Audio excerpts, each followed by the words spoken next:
2025 திருக்கணிதப்படி சனி பயிற்சியானது என்னவோ உண்மைதான். ஆனால் 2026 6ஆம் தேதி மார்ச் மாதம் 2026 அன்று வாக்கியப்படி, அதாவது கோயிலுடைய விதிமுறைப்படி கோயிலில் பின்பற்றக்கூடிய முறை அப்படிங்கிறது இந்த ஆண்டு 2026ஆம் ஆண்டு மார்ச் மாதம் 6ஆம் தேதி தான் ஃபாலோ பண்ணுறாங்க. இதில் திருக்கணிதமாக வாக்கியமாக எது சரியாக இருக்கும் எது தவறாக இருக்கும் அப்படின்னு பார்க்குற பட்சத்தில் ரெண்டுமே சரியாக தான் இருக்கும். ரெண்டு முறையிலையும் பார்க்கணும், ரெண்டுமே சரியாக தான் இருக்கும். ரெண்டு கணிப்புகளும் சரி தான். இதில் ஒரு முறை சரி ஒரு முறை தவறு அப்படிங்கிறது சொல்கிறதுக்கு இல்லை. வாக்கியப்படியான பலன்கள் சரியாக தான் இருக்கும், திருக்கணிதப்படியான பலன்களும் சரியாக தான் இருக்கும். சரி, இதில் எதை பின்பற்றுறது அப்படிங்கிறதுல பல்வேறு குழப்பங்கள் இருக்குது. நீங்கள் வாக்கியத்தை தான் ஃபாலோ பண்ணுறீங்க அப்படின்ற பட்சத்தில் வாக்கியத்தையே ஃபாலோ பண்ணிக்கலாம்.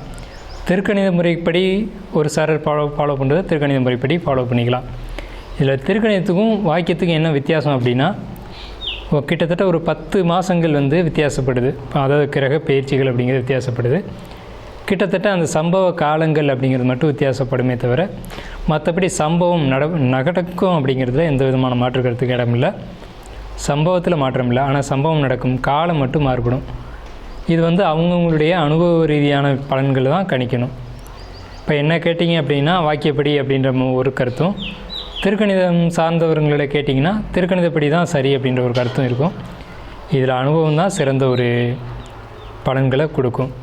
சரிங்க, இப்போ இந்த ஆண்டு 2026 மார்ச் மாதம் நடக்கக்கூடிய இந்த வாக்கியப்படியான சனி பயிற்சியில் எந்தெந்த ராசிகள் நல்ல பலன்களை அனுபவிக்க இருக்குது அப்படின்னு பார்த்தீங்க அப்படின்னா, ஃபஸ்ட்டு ஒரு 4 ராசிகளுக்கு மட்டும் கவனமாக இருக்க வேண்டிய ராசிகள் நம்ம சொல்லிடணும்.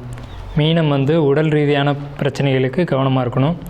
உடல் ரீதியான பாதிப்புகளை அதிகமாக கொடுக்கும். அலைச்சல்கள், தேவையில்லாத பயணங்கள், குடும்பத்துக்குள்ள சிக்கல்கள் அப்படிங்கிறத கொடுக்கும். அடுத்து கும்பராசிக்கு பண வரவுகள் அதிகமாக கொடுத்தாலும் ஒரு குடும்பத்துக்குள்ள செலவுகளும் குடும்பத்துக்குள்ள கஷ்டங்களையும் அதிகமாக கொடுக்கும். அடுத்த இடத்துல பார்க்கும்போது மேசராசி கவனத்தோடு இருக்கணும். என்ன விஷயம்னு கேட்டிங்கன்னா, மேசராசிக்கு விரைச்சனி அப்படிங்கிறதுனால சுபமான விரயங்கள் அதிகமாக நடக்கும். ஆப்ரேஷன், ஆஸ்பத்திரி செலவு அந்த மாதிரியான விஷயங்களும், அதே மாதிரி வீட்டில் ஆடம்பர செலவுகளை குறைச்சிக்கிட்டு சுப விரயமான செலவுகளை பண்ணக்கூடிய காலகட்டமாக இருக்கும். வெளியூர் பயணங்களை தவிர்த்துக்கிறது நல்லது மேஷம். அடுத்த அடிப்படையில் பார்க்கும்போது சிம்மராசியை பொறுத்தளவுக்கு வண்டி வாகனங்களில் எச்சரிக்கையாக இருக்கணும். அதே மாதிரி குடும்பத்துக்குள்ளே தேவையில்லாத ஒரு வாக்குவாதங்களை தவிர்த்துக்கணும். இந்த 4 ராசிகளும், அதாவது மீனம், கும்பம், மேஷம், சிம்மம், இந்த 4 ராசிகள் கவனமாக இருக்கணும். அடுத்து மற்ற ராசிகள்னு சொல்லக்கூடிய ஒரு 8 ராசிகள் பொறுத்த வரைக்கும் நல்லா இருக்குது அப்படின்னு தான் சொல்லணும். எந்தெந்த ராசிகள் நல்ல பலன்களை அனுபவிக்குது அப்படின்னு பார்க்கும்போது, ரிஷபம்னு சொன்னோம்னா தொட்டது எல்லாம் தொடங்கக்கூடிய காலம் அப்படின்னு சொல்லலாம். லாபங்களை பெரிய அளவில் பார்க்கலாம், பொருளாதாரத்துக்கு முன்னேற்றம் இருக்கும் அப்படின்னு சொல்லலாம். ஏன்னா ரிஷபத்துக்கு 11 சனி அப்படிங்கிறதுனால. மிதுனம் நல்லா இருக்குது, கடகம் ரொம்ப சூப்பராக இருக்குது, அதே மாதிரி கன்னி நல்லா இருக்குது, விருச்சிகம், துலாம் இதெல்லாம் நல்லா இருக்குது, துளாராசிக்கும் நல்லா இருக்குது, தனுசு, மகரம், இந்த ராசிகள் எல்லாமே, இந்த 8 ராசிகள் பார்த்திங்க அப்படின்னா கண்டிப்பாக நல்ல பலன்கள் அப்படின்னு நம்ம சொல்லலாம். இந்த 8 ராசிகளுக்கு நல்ல பலன்களையும், மேலே சொன்ன 4 ராசிகளுக்கு 4 விதமான நெகட்டிவான ஒரு பலன்களையும் கொடுக்க இருக்குது. இதில் எச்சரிக்கையை தான் நம்ம சொல்லியிருக்கோம். எந்த ஒரு எதிர்மறையான விஷயத்தையும் நம்ம இங்கே கொடுக்கல. ஸோ இதை பொறுத்தளவுக்கு மற்ற விரிவான பலன்களை உங்களுடைய தனிப்பட்ட ராசி பலனில் நாம் பார்ப்போம். வாங்க வீடியோக்குள்ளே போகலாம். 6/3/2026 சனி பயிற்சி பலன்கள். மேசராசி, அஸ்வினி நட்சத்திரம். அஸ்வினி நட்சத்திரத்துக்கு தேவையில்லாத அலைச்சல்கள் உருவாகும். உடல் ஆரோக்கியத்தில் கவனமாக இருக்கணும். இந்த தேவையில்லாமல் அலையிறதுனால உடலில் உபாதைகள் ஏற்படும். குறிப்பாக வயிறு சம்மந்தப்பட்ட இடங்களில் பிரச்சனைகள் உண்டாகும். கொடுத்த பணம் திருப்பி வரும். நீங்கள் கடன் அடைக்கிறதுல மட்டும் கவனம் செலுத்தணும், கடன் வாங்குறதுல கவனம் செலுத்தக்கூடாது. பொறுமை ரொம்ப அவசியம். திட்டமிட்டு செயல்படணும். உடல் ஆரோக்கியத்தில் கவனம் செலுத்தணும். அந்த மேசராசி நேயர்களே, இந்த சனி பயிற்சியானது, அதாவது 2026 மார்ச் மாதம் 6ஆம் தேதி வரக்கூடிய இரவு 11 மணிக்கு உங்களுக்கு உங்கள் ராசிக்கு 11ஆம் இடத்துல, அதாவது தன்னுடைய வீட்டில் இருந்து மீன ராசியான உங்களுடைய 12வது ராசிக்கு வரக்கூடிய இந்த சனி பயிற்சி. இந்த சனி பயிற்சியானது எப்படி இருக்கும், இந்த 2026 2029 வரைக்கும் இந்த காலகட்டங்கள் உங்களுக்கு நல்லா இருக்குமா அப்படின்ற ஒரு கேள்வியோடு நீங்கள் இந்த சனி பயிற்சி எதிர்நோக்குவீங்க. இதில் 2 கருத்துக்கள் இருக்கலாம், வாக்கியமாக திருக்கணிதமாக அப்படின்ற கருத்துக்கள் இருந்தாலும் நம்ம இப்போ சொல்லக்கூடிய பலன்கள் எல்லாமே வாக்கியப்படி தான். நீங்கள் கோயில்களாக இருக்கட்டும், எல்லா கோயிலையும் நீங்கள் பாருங்கள், வாக்கியப்படி என்றைக்கு மாறுதோ அன்றைக்கி தான் கோயில்களில் சனி பெயர்ச்சி கொண்டாடுவாங்க. அப்போ வாக்கியப்படி கணிக்கிறது தான் ரொம்ப முக்கியமான விஷயம் அப்படிங்கிறத பார்த்துக்கணும். அதுக்காக திருக்கணிதம் தவறுன்னு நம்ம சொல்லக்கூடாது. திருக்கணிதப்படி 2025 சனி பெயர்ச்சி ஆனது உண்மை தான். சரிங்க, இப்போ மேச ராசிக்கு நல்லா இருக்கா அப்படின்ற முதல் கேள்வி. இதுக்கான பதில் அப்படிங்கிறது கண்டிப்பாக நல்லா இருக்குன்னு தான் நான் சொல்லுவேன். கண்டிப்பாக நல்லா தான் இருக்குது. விரைச்சனி அப்படின்னு எடுத்துக்கிட்டாலும் கூட உங்களுடைய பிறப்பு ஜாதகத்தின் அடிப்படையில் பார்க்கணும். இப்போ உங்களுக்கு என்ன பலன்கள்லாம் நடக்க போகுது அப்படின்னு பார்த்தீங்கன்னா, உங்களுக்கு இந்த ஆண்டு முழுக்கவே ஒரு தெளிவு இருக்கும். நீங்கள் எடுக்கக்கூடிய முடிவுகளில் ஒரு தெளிவு இருக்கும். இது நாள் வரைக்கும் உங்களுடைய பிறப்பிலேருந்து இது நாள் வரைக்கும் இருந்த பிரச்சனைகள் ஒவ்வொன்றா முடிவுக்கு வர ஆரம்பிக்கும்.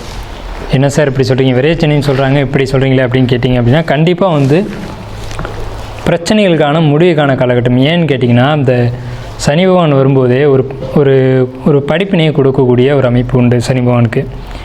ஈகோ, கோபம், தலைக்கணம் அப்படிங்கிறதுக்கெல்லாம் ஒரு முடிவு கட்டக்கூடிய காலம் எதுன்னு கேட்டிங்கன்னா இந்த சனி பெயர்ச்சி காலகட்டம் தான். ஸோ உங்களுடைய கோபத்தை குறைக்கணும் அப்படின்றது தான் என்னுடைய முதல் அட்வைஸ். அதே மாதிரி தலைக்கணத்தை குறைக்கணும். நம்மளுடைய தலை பாரமாக இருந்தால் அதை நாம் தான் சேர்த்து சுமக்கணும் அப்படின்ற ஒரு அமைப்பு.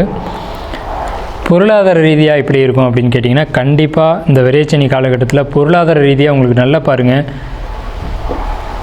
அதாவது விரைச்சனி அப்படின்னு சொன்னாலும் உங்கள் விரயத்துக்கு தகுந்த பணம் உங்களை தேடி வரும். விரைச்சனி தானே, அப்போது விரயம் தான் பண்ணணுமா அப்படின்னா அந்த விரயத்தை பண்ணக்கூடிய பணம் உங்களை தேடி வரும். விரயம்தான், அதில் மாற்றுக்கிறதுக்கு இடம் இல்லை. விரயத்தை பண்ணக்கூடிய அளவுக்கு உங்களுக்கு பொருளாதாரம் மிதமிஞ்சிய அளவுக்கு வரும். வருமானங்கள் அதிகரிக்கும். தொழிலில் இது நாள் வரைக்கும் துவண்டு போயிருந்த நீங்கள் இனிமேல் பரவாயில்ல, வருமானம் வருது, தொழிலை பார்க்கலாம் அப்படின்னு சொல்லக்கூடிய அளவுக்கு வருமானங்கள் வரும். அதாவது தொழிலுக்கு அற்புதமான காலகட்டம் இந்த 2 வருஷம், 2026 2029 வரைக்கும். பிரச்சனைகள் வந்துக்கிட்டே தான் இருக்கும், ஆனால் அது ஒரு வழியில் கண்ணுக்கு தெரியாமல் போய்கிட்டே தான் இருக்கும். கோபத்தை குறைக்கணும், தேவையற்ற அலைச்சல்களை குறைக்கணும். தொழில் ரீதியான அலைச்சல்கள் இருந்துச்சு அப்படின்னா கண்டிப்பாக நீங்கள் அதை வாலண்டரியாக கையில் எடுக்கணும். தொழில் ரீதியான பயணங்கள் அப்படிங்கிறது உங்களுக்கு மீண்டும் மீண்டும் வந்துக்கிட்டே இருக்கும். அந்த பயணங்களை மட்டும் நீங்கள் விடாமல் போய்கிட்டே இருக்கணும். இப்போது நீங்கள் ஒரு தொழிலில் இருக்கீங்க, அந்த தொழில் சம்மந்தமாக ஒருத்தர் உங்களை கூப்பிட்றாரு அப்படின்னா சற்றும் நீங்கள் யோசிக்காமல் நீங்கள் கிளம்பிடணும். அதே நேரத்தில் பயணங்களில் நீங்கள் ரொம்ப எச்சரிக்கையாக இருக்கணும். இந்த பயணம் தேவைதானா, நம்ம போகலாமா வேணாமா அப்படிங்கிற விஷயத்தில் நீங்கள் ரொம்ப கவனமாக இருக்கணும். குறிப்பாக நான் சொல்லக்கூடிய விஷயம், மேசராசி அன்பர்கள் ஆண்களாக இருக்கும் பட்சத்தில் பெண்கள் விஷயத்தில் ரொம்ப ரொம்ப ரொம்ப எச்சரிக்கையாக இருக்கணும். பெண் நண்பர்கள், பெண் தோழிகள் அல்லது தொழிலில் சம்மந்தப்பட்டவங்க யாராக இருந்தாலும் சரி, அவங்கள்ட்ட பேசுறதா இருக்கட்டும், பழகிறதா இருக்கட்டும், ஒரு லிமிட்டோடு இருக்கணும். தேவையில்லாத பிரச்சனைகளை எடுத்துக்கூடிய காலகட்டம். இந்த ஆண்டு 2026 இருந்து 2029 வரைக்கும் பெண்கள் சம்மந்தப்பட்ட விஷயத்தில் நீங்கள் அசிங்கப்படணும், அவமானப்படணும் அப்படின்ற ஒரு அமைப்பு அப்படிங்கிறது மேசராசிக்கு நிச்சயமாக உண்டு. நம்ம மனசை நாம் தான் கண்ட்ரோல் பண்ணணும், இன்னொருத்தர் பண்ண முடியாது. ஸோ அதனால் இந்த இடத்துல மட்டும் ரொம்ப ரொம்ப ரொம்ப கவனமாக இருக்கணும். தொழில் ரீதியான விஷயங்களில் ரொம்ப கவனமாக இருக்கணும். உங்களுக்கு கோயில் பயணங்கள், ஆலய விஷயங்கள், இதில் அதிகமான ஒரு பயணங்களும் வழிபாடுகளும் அதிகமாக இருக்கும். கோயில் பயணங்களை அதிகமாக எடுத்துக்கோங்க. இது ரொம்ப ரொம்ப ரொம்ப உங்களுக்கு நல்ல பலன்களை கொடுக்கும். வரக்கூடிய பிரச்சனைகளை ஒதுக்கி கொடுக்கும். அதே மாதிரி உங்களுக்கு குழந்தைகள் ரீதியான அமைப்பில் பார்க்கும்போது ரொம்ப ரொம்ப ரொம்ப பாசிட்டிவான அமைப்பு தான். குழந்தைகளால் உங்களுக்கு ஒரு மதிப்பு மரியாதை கூடக்கூடிய ஒரு காலகட்டம். குழந்தைகள் வெளிநாடு போய் படிக்கக்கூடிய காலகட்டம். அதே மாதிரி வருமானங்கள் அதிகரிக்கக்கூடிய காலகட்டம். இந்த ஆண்டு முழுக்க நீங்கள் என்ன பண்ணணும் அப்படின்னா, ஜாப்பில் ரொம்ப எச்சரிக்கையாகவும் கவனமாகவும் இருக்கணும். ஜாப்பை விட்டுட்டு தொழில் பண்ணுறேன் அப்படின்ற வேலைக்கு போகவே கூடாது.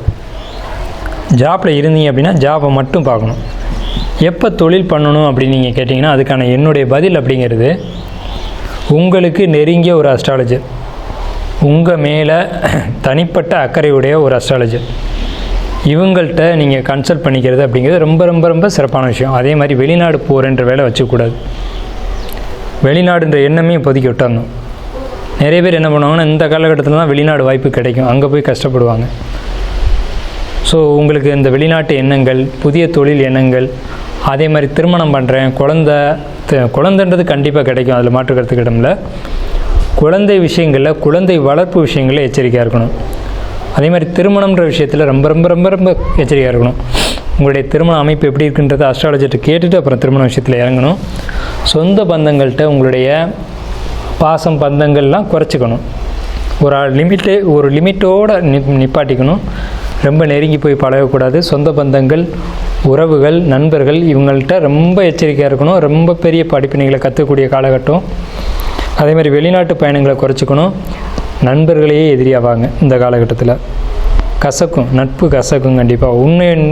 அதாவது உண்மையான வேஷங்கள் என்னன்றது உங்களுக்கு தெரிய வரும். இது நாள் வரைக்கும் ரொம்ப நல்லவங்க மாதிரி நடிச்சிட்டு இருந்திருப்பாங்க, அவங்களுடைய வேஷம் வெளுத்துடும் இப்போது இந்த காலகட்டங்களில். இது ஒரு நல்ல காலகட்டம் தானே சொல்லணும். அடுத்து பார்த்திங்கன்னா உங்களுக்கு உங்களுடைய நீங்கள் எப்படி திங்க் பண்ணுவீங்க அப்படின்னா, உங்களை பலகீனமாக நீங்கள் உணர்வீங்க. அது தேவையில்லாத ஒரு விஷயம். உங்களுக்கான சக்தி உங்களுக்குள்ளே இருக்குது.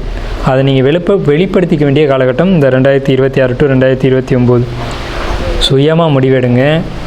உங்களுக்கு தோன்ற விஷயங்களை நீங்களாக முடிவெடுத்துக்கோங்க. உங்களுடைய நெருங்கிய நண்பர்கள், நீண்டகால நண்பர்கள், இவர்களுடைய ஆலோசனைப்படி நடங்க. இதுதான் என்னுடைய ஆலோசனை. அடுத்து பார்த்துக்கிட்டிங்கன்னா, உங்களுக்கு இந்த 2.5 வருஷமும் என்னுடைய அட்வைஸ் என்னன்னு கேட்டிங்கன்னா, உங்களுடைய வீட்டுக்கு பக்கத்தில் இருக்கக்கூடிய விநாயகர் மற்றும் நரசிம்மருடைய வழிபாடு அப்படிங்கிறது என்ன பிரச்சனைகள் வந்தாலும் அந்த பிரச்சனைகளை ஒதுக்கி கொடுக்கும், பிரச்சனைகள் இல்லாமல் உங்களை கொண்டு போகும். ஸோ இதுதான் இந்த 2026 2029 வரைக்குமான உங்களுக்கான ஒரு பரிகாரம். அடுத்து பார்த்திங்கன்னா, உங்களுக்கு அதிர்ஷ்டத்தை தரக்கூடிய நிறம் அப்படிங்கிறது பச்சை நிறம். அதிர்ஷ்டத்தை தரக்கூடிய எண் அப்படிங்கிறது 5ஆம் எண். ஸோ இதை மட்டும் ஃபாலோ பண்ணி வெற்றியடைய நம்முடைய வாழ்த்துக்களும் வணக்கங்களும். வாழ்க வளமுடன்.